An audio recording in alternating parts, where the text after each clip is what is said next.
o Senhor Jesus. Você vê a resistência da religião contra ele. Aos seus veio, mas ao seu veio, aquilo que era seu, ele veio, mas os seus não o receberam. A luz vino ao mundo, mas o mundo amou mais as trevas que a luz. E aí está a luz brilhando de uma maneira impressionante. E eles rejeitaram a luz. Por quê? A razão está aqui. Por quê? Porque eles eram as autoridades de Israel, as autoridades religiosas. E Jesus desafiava a autoridade deles, a maneira em que eles interpretavam a lei, a impunham sobre o povo. O poder deles estava na interpretação e a imposição da lei sobre o povo. Aí eles tinham poder, privilégios associados a isso. E o Senhor desafiava os privilégios ao desafiar a interpretação da lei e a maneira em que eles impunham a lei sobre o povo. E era perigoso para eles. E por isso decidiram matar. Por isso disseram, porque amavam mais a glória dos homens do que a glória de Deus. E isso aconteceu. Então, aí o milagre, o sinal termina. Mas o Senhor diz algo muito interessante. Ele responde a essas intenções homicidas deles com as seguintes palavras. Versículo 17. Jesus respondeu: meu Pai trabalha até agora. E por isso, eu também trabalho. E o Senhor responde: vocês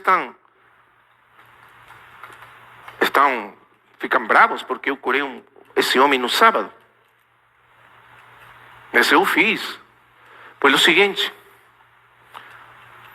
quando Deus criou o mundo, Ele trabalhou 6 dias. Lembra? Como se for o jornal do homem. Pela manhã, desde a manhã até a tarde e logo, novamente a jornada. Aí está representada a jornada humana de trabalho. Mas no 7º dia, Deus descansou. O que quer dizer isso? Que acabou a sua obra de criação e, portanto, descansou. E então estabeleceu que o homem deveria guardar o sábado e descansar também no dia sábado. Mas por quê? Porque quando o homem descansa no dia sábado, na verdade está entrando na obra realizada, acabada de Deus. Na obra perfeita de Deus. Quer dizer que o homem descansa no trabalho de Deus. Porque Deus trabalhou, nós podemos descansar. Você entende a ideia? Ele fez o trabalho, nós descansamos. Bendito seja o Senhor. Você viu que lindo isso? Deus trabalha para nós, para que nós possamos descansar nele. Na obra que Ele fez. Imagina que você tem um trabalho muito grande a fazer. E quando chega lá a fazer o trabalho, acha que outra pessoa fez por você. O que você vai fazer nesse instante? Descansar. Outro fez. Esse é o significado do sábado original. Descansar na obra dele. Repousar na obra de Deus. Mas o pecado entrou no mundo. E corrompeu a obra perfeita de Deus na criação. Então, por isso, porque o pecado trouxe destruição e morte e corrupção no mundo criado por Deus, Deus precisa trabalhar de novo para restaurar aquilo que foi corrompido e distorcido pelo pecado. E meu Pai então trabalha novamente. E porque meu pai trabalha para restaurar, e é isso que Ele fez, restaura aquilo que foi destruído pelo pecado. É isso que está fazendo. Quando Ele cura aquele paralítico, Ele está restaurando a criação de Deus e trazendo de novo o repouso, o sábado de Deus para o homem. E por isso Ele diz, ainda trabalho. E esse trabalho vai ser consumado lá na cruz. Até esse momento Ele trabalha até trazer o descanso eterno para nós. Por meio da cruz. Meu pai trabalha. E por isso eu também trabalho junto com o meu Pai. Mas os judeus ficaram ainda mais ofendidos pelas palavras do Senhor. E então não apenas porque Ele curava as pessoas no sábado, quebrantava o sábado, mas porque Ele se fazia igual a Deus. Quando dizia, meu Pai trabalha, eu trabalho, os judeus entenderam, Ele se está fazendo igual a Deus. E por isso também intentavam matá-lo. E esse é o segundo sinal. Mas o significado desse sinal é Ele sendo o descanso de nós, o descanso de Deus para nós. Na obra consumada, perfeita, o trabalho consumado, perfeito do Filho de Deus, nós descansamos para sempre. Amém? Por isso Hebreus diz que nós precisamos entrar naquele repouso. Se ainda algum de nós não entrou naquele repouso, entremos naquele repouso. Mas esse repouso é o repouso, o sábado de Cristo. E aí esse homem paralítico descansou. E todos nós descansamos também. Esse é o terceiro sinal. Vamos para o quarto. Capítulo 6, versículo 1. Depois disso, Jesus partiu para o outro lado do mar da Galileia, o de Tiberíades, que é o nome que apenas João dá para o mar da Galileia. E grande multidão o seguia. Por quê? Porque via os sinais que operava sobre os enfermos. Outra vez, no sentido de ver. Via, mas não via. Você entende? Via, mas realmente não conseguia ver. Como vamos ver para frente. A mesma ideia está quando o Senhor nas cartas às igrejas, no capítulo 2 e 3 de Apocalipse, diz: aquele que tem ouvidos para ouvir, ouça. Qual que é o sentido? Não apenas ouvir fisicamente, ouvir palavras, mas ouvir aí é entender, prestar atenção para entender o que está sendo falado, receber aquilo que está sendo falado. Então, aqui é o mesmo, mas com o sentido de ver. As pessoas viam os sinais, viam o que o Senhor fazia, viam os milagres, mas realmente, como vamos ver lá mais para frente, não viam nada.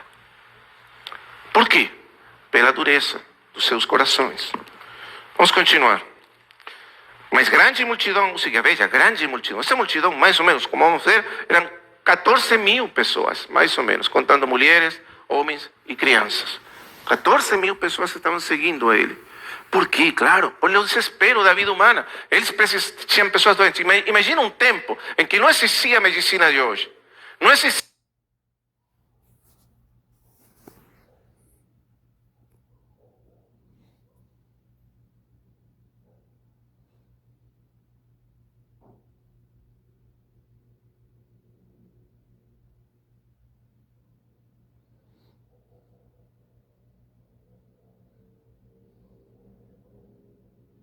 Nos hospitais, as pessoas não tinham nada a fazer com os seus enfermos. Então, o Senhor curava enfermos e curava realmente, até a sombra do Senhor curava os doentes.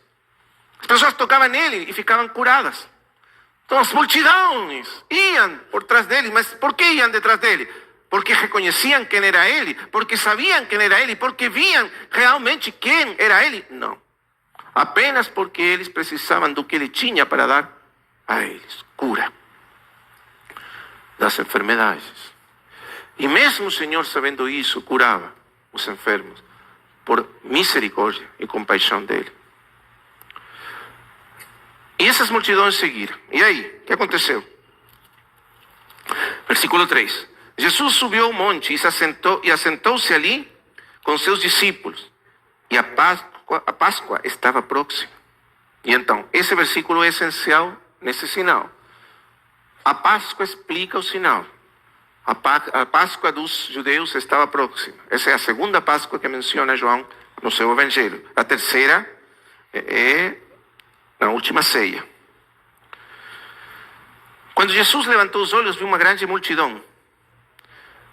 Viu que uma grande multidão vinha ao seu encontro e disse a Felipe: onde compraremos pão para que estes comam? Mas dizia isto para prová-lo, porque ele sabia o que ia fazer. Felipe respondeu-lhe: 800 gramas de prata de pão não bastarão para que cada um deles tome um pouco. E um dos seus discípulos, André, irmão de Simão Pedro, disse-lhe: está aqui um rapaz que tem 5 pães de cevada e 2 peixinhos. Mas que é isto para tantos? Então disse Jesus: fazei o povo sentar-se. E havia muita relva naquele lugar. E assentaram-se os homens em número de quase 5.000. Jesus tomou aqueles pães e, dando graças, repartiu-os entre os discípulos. E os discípulos, entre os que estavam assentados, e igualmente também os peixes, quantos eles queriam. E quando estavam saciados, disse aos seus discípulos: recolhei os pedaços que sobram, para que nada se perca. Recolheram-nos, pois, e encheram 12 cestos de pedaços que sobraram dos 5 pães de cevada dos que haviam comido. Então, presta atenção. Então, qual que foi o resultado? A reação dessas pessoas. Então, aqueles homens viram o milagre que Jesus fizera e disseram: este é verdadeiramente o profeta que devia vir ao mundo. Porém, sabendo Jesus que viriam a arrebatá-lo para o fazerem rei, tornou a retirar-se para o monte, ele